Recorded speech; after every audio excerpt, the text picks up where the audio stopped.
லேவியராகமம் 24ஆம் அதிகாரம்.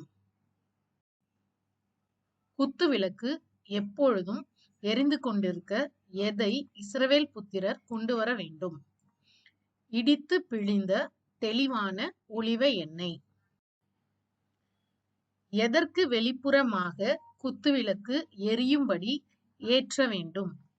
ஆசரிப்பு கூடாரத்தில் சாட்சி சந்நிதியின் திரைக்கு வெளிப்புறமாக.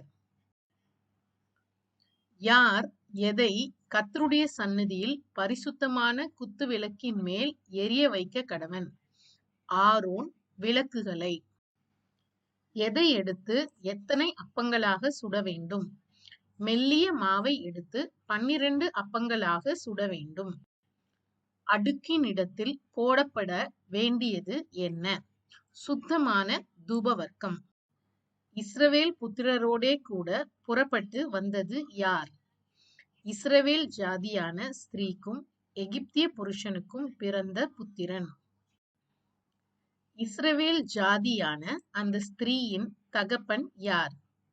தான் கோத்திரத்தானாகிய திப்ரி. சேலோமித் மகன் செய்தது என்ன? கர்த்தரின் நாமத்தை நிந்தித்து தூஷித்தான். தூஷித்தவனை எம்மட்டும் காவல் படுத்தினார்கள்.